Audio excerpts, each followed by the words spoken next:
Hello friends, welcome back to my channel. तो जो मुझे क्वेरीज मिलती जा रही हैं वो मैं रिजॉल्व कर रहा हूँ और इस वीडियो में मैं आपको ये बता रहा हूँ कि आपको एक अच्छा रिज्यूमे कैसे बनाना चाहिए। मैं इस रिज्यूमे जो कॉन्सेप्ट है इसके ऊपर मैं 2 वीडियोस बनाऊंगा।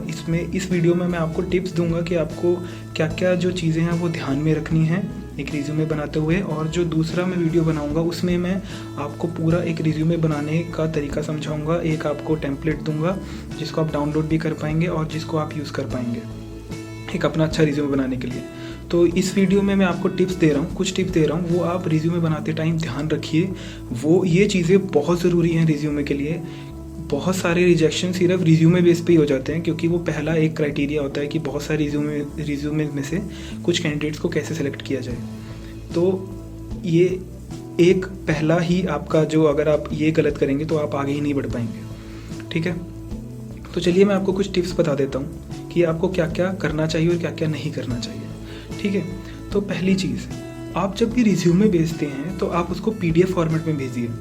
आप वर्ड में भी भेज सकते हैं, मगर वर्ड में दिक्कत क्या होती है कि अगर मान लीजिए कोई HR अपने वर्ड में खोलेगा, उसकी सेटिंग्स थोड़ी सी गलत हैं या इधर उधर हैं, तो आपका जो टेक्स्ट आपने जैसे लिखा हुआ है वो थोड़ा गड़बड़ा जाएगा और वो देखने में अच्छा नहीं लगेगा। ठीक है, तो आप हमेशा आप ऑनलाइन आप कन्वर्टर देख सकते हैं। वर्ड टू PDF कन्वर्टर आपको बहुत इजीली मिल जाएगा। माइक्रोसॉफ्ट वर्ड में इंटीग्रेटेड है फंक्शनलिटी, आप वहाँ से भी चेक कर सकते हैं, वहाँ से भी आप PDF में कन्वर्ट कर सकते हैं। तो बहुत ईजिली आप कन्वर्ट कर सकते हैं। ठीक है, तो ये तो था PDF के लिए। आप वर्ड में मत भेजिए, हमेशा PDF में भेजिए। बहुत ईजी रहता है, खोलने के लिए भी ईजी रहता है और आप जल्दी से स्कैन कर सकते हैं उसको, PDF को। ठीक है, तो दूसरा तरीका दूसरा जो टिप मैं आपको दे रहा हूँ वो ये है कि आप अपने रिज्यूमे में कोई भी ग्रामेटिकल मिस्टेक ना करें। ग्रामेटिकल मिस्टेक एक बहुत बैड इंप्रेशन डालती है। जैसे कि अगर आप नॉन टेक के लिए दे रहे हैं तो नॉन टेक के लिए तो बहुत ही गलत इंप्रेशन आप पे डालेगी कि आप नॉन टेक में आप ये एक्सपेक्ट करते हैं कि उसकी कम्युनिकेशन स्किल्स और जो ये वाली चीज़ें हैं, ग्रामेटिकल चीज़ें, ये सही रहनी चाहिए, क्योंकि आपको ये सारी चीज़ें ईमेल्स में आपको यूज़ होंगी। अगर आप उसमें ग्रामेटिकल मिस्टेक्स करेंगे तो बहुत गलत होगा। स्पेलिंग मिस्टेक्स, ग्रामेटिकल मिस्टेक्स, ये बिल्कुल ना करें। किसी से वेरीफाई करवा लीजिए, अपने साथ वाले से, अपने कलीग से, अपने फ्रेंड से एक बार वेरीफाई करवा लीजिए, क्योंकि आपको कभी कभी नहीं ध्यान में आता आपने जो लिखा है वो गलत हो गया। तो एक बार आप किसी से रिव्यू करवा लीजिए कि मैंने ठीक लिखा है, एक बार चेक कर लो।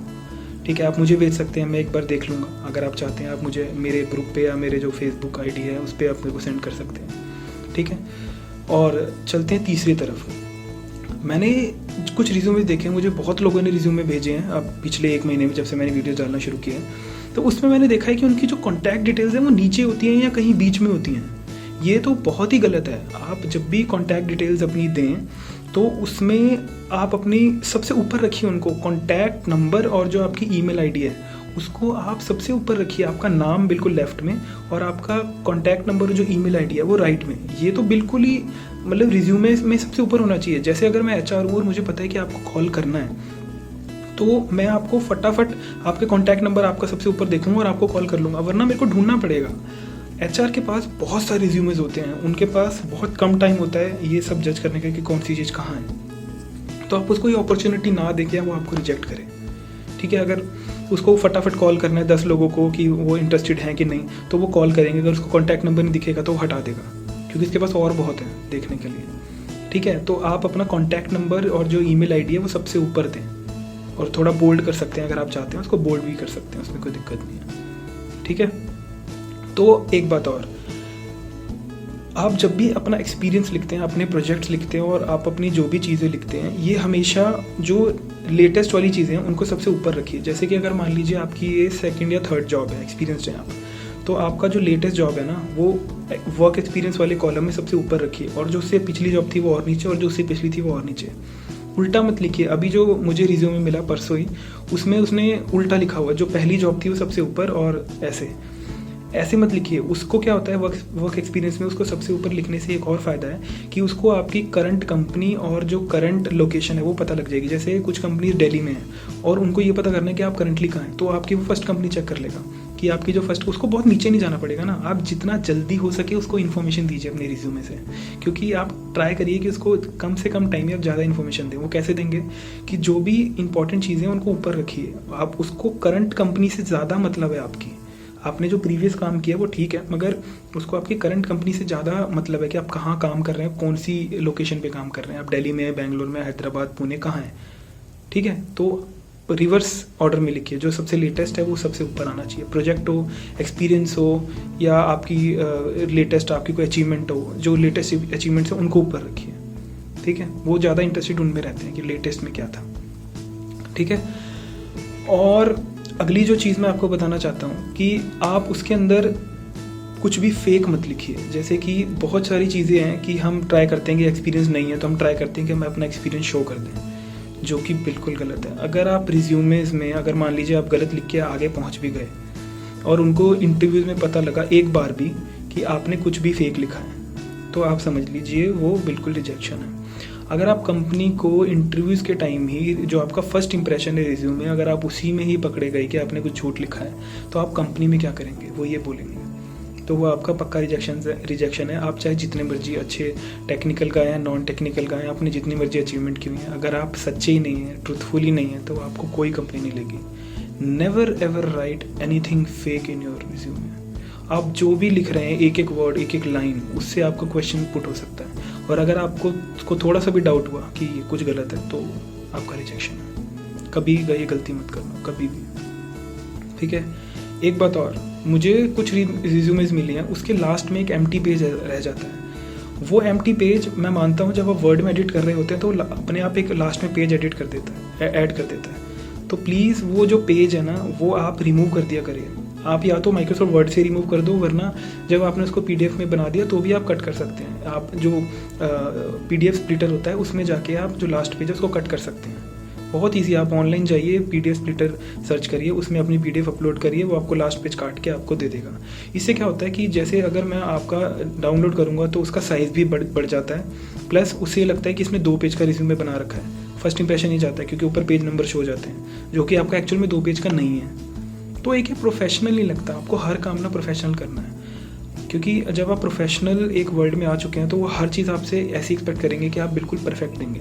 अगर आपका फर्स्ट इंप्रेशन जो रिज्यूमे है, फर्स्ट इंप्रेशन जो है वही आपका अच्छा नहीं लगेगा, तो आगे दिक्कत होगी, वो रिजेक्शन की तरफ जा सकता है, ठीक है। तो आप ये गलती ना करें कि लास्ट में 2-3 पेज एम्प्टी एडिट है, ठीक है। तो अगली चीज़ ये है कि जैसे अगर आपको कोई चीज़ हाईलाइट करनी है, जैसे बिल्कुल प्लेन रिज्यूमे ना बनाओ। जैसे कि अगर आपकी कोई स्किल्स हैं, आपने मान लीजिए आपकी कोड शेफ है, आप स्पॉज करते हैं, उस पर आपकी बहुत अच्छी रैंक्स हैं, या फिर आपने कोई अभी टेस्ट दिया है, ठीक है, उसमें आपकी बहुत अच्छी रैंक थी, 6th रैंक थी इंटरनेशनल लेवल पे, तो उनको ना जैसे 6th जो वर्ड है, 6th बैक्ड 6th रैंक, तो उसको आप बोल्ड में कर सकते हैं।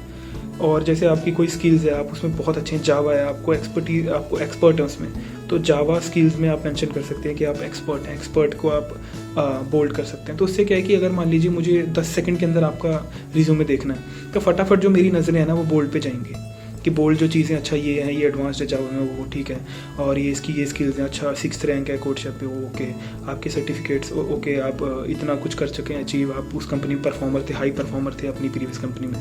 तो ये जो सारी चीज़ें बोल्ड कर दीजिए। ये नहीं कि आप सब कुछ ही बोल्ड करने लग जाएँ, उसको ओवर यूज़ मत करो। बहुत जो आप दिखाना चाहते हैं, अगर आप मैं आपको बोलूं कि मुझे आप अपना 2 मिनट में आप मुझे अपना सब कुछ बताइए, tell me about yourself in 2 minutes, तो उन 2 मिनट में आप मुझे जो जो बताएंगे ना, उन्हीं को आप सिर्फ बोल्ड करिए। अपने आप से क्वेश्चन पुट कीजिए कि जब मैं आपसे ये क्वेश्चन पूछूंगा कि 2 मिनट में आप अपने आप के बारे में बताइए, तो क्या उन 2 मिनट में आप अपनी ये वाली चीज़ बताना चाहेंगे? अगर उसका आंसर येस है तो उसको बोल्ड कर दो, वरना उसको बोल्ड मत करना, ठीक है। अपने आप से ये वाला क्वेश्चन पुट करते रहना, ठीक है। ये आपका सॉल्यूशन है कि किस चीज़ को बोल्ड करना, किस चीज़ को नहीं करना, ठीक है। अब आते हैं अगली चीज़ पर। अपनी जो आप स्किल्स है ना, उनको ना हमेशा क्वांटिफाई करो। जैसे कि मैंने चीज़ें देखी हैं, इतनी गलतियां करते हैं लोग। जैसे वो बोलते हैं कि मुझे C++ आती है, उनकी स्किल्स में है, लैंग्वेजेस स्किल्स कॉलम में, लैंग्वेजेस में, कि मुझे C++ आती है।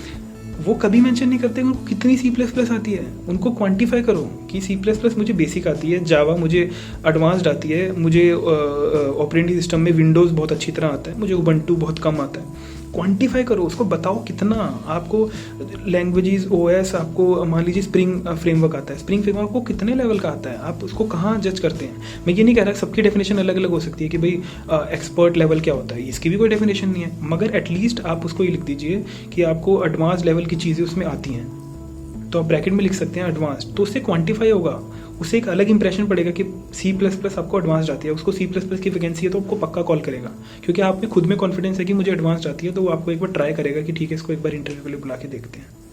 ठीक है, क्वांटिफाई करना सीखिए। हर जो चीज़ आप लिख रहे हैं आप उसमें ये नहीं लिखिए कि आपको एक अच्छी रैंक मिली उस पेपर में। अच्छी रैंक कुछ नहीं होता, टॉक इन नंबर्स कि आपको 6th रैंक मिली, 10th मिली।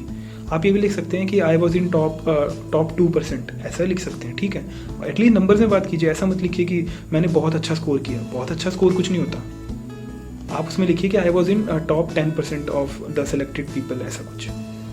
ठीक है, ऐसे ही मेंशन करिए, उसमें क्वांटिफाई करना स्टार्ट कीजिए। ठीक है, एक बात और, जब भी आप उसमें कोई भी चीज़ मेंशन कर रहे हैं रिज्यूमे में, तो हमेशा अपने आप से क्वेश्चन पुट कीजिए कि अगर आप HR होते और आप ये रिज्यूमे पढ़ रहे होते तो क्या आप ये लाइन पढ़ने के बाद इसको कॉल करेंगे? क्या वो इतनी इंप्रेसिव लाइन है कि आपको उसने कन्विंस कर लिया कि आप इस बंदे को बुला लो? आपको उस रिज्यूमे में, उस 1 पेज के रिज्यूमे में, 2 पेज के रिज्यूमे में आपको इतना अच्छा इंप्रेशन डालना है कि वो कन्विंस हो जाए आपको कॉल करने के लिए, उसको उस पर इतना अच्छा इंप्रेशन पड़े आपका कि बंदा सही है, मतलब इसकी थिंकिंग, इसके way of writing the resume, इसका जो स्टाइल है, जो प्रोफेशनलिज्म है, इसने मुझे अपने रिज्यूमे से बांध लिया कि मैं पूरा रिज्यूमे पढ़ूँ, ऐसे हाईलाइट कर रखा है, ऐसे लिखा हुआ है, ऐसे चीज़ें, ऐसी वोकैबुलरी यूज़ की हुई है। तो आपको इस तरीके से लिखना है। अपने आप से पूछिए कि मैं HR हूँ, मैं ये लाइन पढ़ रहा हूँ रिज्यूमे में, तो ये क्या वैसी लाइन है कि ये पढ़ने के बाद मैं और आगे रिज्यूमे पढ़ूंगा या फिर और मैं कन्विंस हो जाऊँगा इसको कॉल करने के लिए। ठीक है, तो आपको ये चीज़ें लिखनी है। एक और चीज़, रिज्यूमे में कुछ भी इररेलेवेंट चीज़ें ना लिखो। ठीक है, आप जिस जॉब के लिए अप्लाई कर रहे हैं, जैसे कि आप से एक टेक्निकल जॉब के लिए अप्लाई कर रहे हैं, उसमें क्या चाहिए? आपकी कोडिंग स्किल्स, आपकी एक्सपर्टीज़ लैंग्वेजेस में, ऑपरेटिंग सिस्टम में, फ्रेमवर्क्स में, आपके अचीवमेंट्स, आपने कहीं कोडिंग की है तो उसके कॉम्पिटिशन जीते हैं, ये वाली चीज़ें। उसमें मुझे ये लेना देना नहीं है कि आप चेस कितना अच्छा खेलते हैं, क्रिकेट कितना अच्छा खेलते हैं। जनरली लोग क्या करते हैं, अपनी हॉबीज़ में, इंटरेस्ट में ये लिख देते हैं कि राइटिंग सॉन्ग्स, क्रिकेट, चेस। यार वो ना बिल्कुल इरेलीवेंट चीज़ है। आप किसी कोडिंग कंपनी में जा रहे हैं, उनको they don't care that you know how to play chess, you are expert in chess. ठीक है, ये चीज़ आप मत लिखिए। अगर आपने, जैसे आपको क्रिप्टोग्राफी में इंटरेस्ट है तो आप वो लिख सकते हैं। ठीक है, आपको क्रिप्टोग्राफी डोमेन में, मशीन लर्निंग में इंटरेस्ट है, आपको कोडिंग कॉम्पिटिशन्स में इंटरेस्ट है, आप स्पॉज, कोड शेफ ये सब करते हैं, हैकर रैंक, इन सब पे आप एक्टिव हैं, तो वो लिख सकते हैं कि in my free time I spend time on HackerRank, I solve these problems, I do research in machine learning domain. ये सब आप लिख सकते हैं। उसमें ये मत लिखिए cricket, sponge, songs, writing songs और ये सब। ये रिलेवेंट है ना, वही मैं कह रहा हूँ। दोबारा से चीज़ लिखने से पहले ये सोचिए कि क्या ये चीज़ मेरे को ये जॉब दिलवा देगी। अगर उसका आंसर नो है तो मत लिखिए, येस है तो लिखिए। अपने आप को HR की तरह वो रिज्यूमे पढ़ना, पूरा रिज्यूमे बनाने के बाद भूल जाओ कि आप उस बंदे को जानते हो, आप सिर्फ इस रिज्यूमे से उस बंदे की इमेज बनाओ आप, कि वो बंदा कैसा होगा। ये रिज्यूमे पढ़ने के बाद सोचो कि वो बंदा, ये उसको ये सब आता है, क्या मैं इसको कॉल कर लूँ, ये रिज्यूमे ऐसा है। ठीक है, आपको ऐसा शोकेस करना है अपने आप को। अपने आप को ना, you should know that how you can sell your self. इस मार्केट में आप जैसे बहुत लोग हो सकते हैं, ठीक है, मगर आगे वही निकलेगा जो जानता है कि हाउ टू सेल हिमसेल्फ। ठीक है, आप अपने आप को सेल कैसे करते हैं, आप अपने आप को रिप्रेजेंट कैसे करते हैं। ठीक है, ये जो चीज़ है आपको रिज्यूमे में अपने आप को पूरा निचोड़ना है उस 2 पेज के रिज्यूमे में, क्योंकि उसने आपको कभी देखा नहीं, जाना नहीं, कुछ नहीं पता। वो रिज्यूमे इतना इंपॉर्टेंट है, सोचो। अगर आप रिज्यूमे 1000 जगह दे चुके हैं, वो रिज्यूमे में ग्रामेटिकल मिस्टेक है, लाइन कहीं इधर जा रही है, अपने वर्ड में दे दिया, कोई बोल्ड है, कोई कुछ है, कोई कैसा हाईलाइट है, फॉन्ट साइज़ है, किसी का 16 फॉन्ट साइज़ है, किसी का 18 फॉन्ट साइज़ है, कैसे भी रिज्यूमे बनाया हुआ है, तो वो बहुत बैड इंप्रेशन, उसको लगेगा कि बंदा अभी प्रोफेशनलिज्म सीखा ही नहीं है। तो रिज्यूमे से बहुत फ़र्क पड़ता है। First impression is the last impression, ये बात याद रखिए। ठीक है, तो आशा करता हूँ कि आपको ये मेरी वीडियो से बहुत फ़ायदा होगा। मैं आने वाली वीडियो में आपको ये बताऊँगा कि पूरा टेम्पलेट वाइज मैं आपको एक वर्ड में बनाना सिखाऊंगा कि कैसे बनाना है, कौन सी चीज़ कहाँ रखनी है, और आपको कैसे रिज्यूमे बनाना चाहिए। मैं आपको टेम्पलेट दूंगा, आप डाउनलोड कर सकते हैं, उसको डायरेक्टली यूज़ कर सकते हैं। आप मुझे भेज सकते हैं कि मैंने ऐसा बनाया, क्या ये ठीक है, मैं फीडबैक दे सकता हूँ, आपकी मैं पूरी हेल्प कर सकता हूँ। अगर आपको मेरे बारे में कोई फीडबैक है, अपनी वीडियो को कैसे अच्छा बना सकता हूँ, तो आप नीचे कमेंट सेक्शन में लिखिए। मेरा एक फेसबुक पेज है, आप उसको फॉलो कर सकते हैं। मेरा ब्लॉग है, उस पर फॉलो कर सकते हैं। आप मुझे फेसबुक आईडी है, उस पर पिंग कर सकते हैं। कोई भी डाउट हो, किसी भी इंटरव्यू के लिए, किसी रिलेटेड चीज़ों के लिए आप मुझे पिंग कर सकते हैं। ठीक है, इस वीडियो को शेयर कीजिए, लाइक कीजिए, हर लाइक मेरे लिए एक मोटिवेशन है। तो थैंक यू सो मच।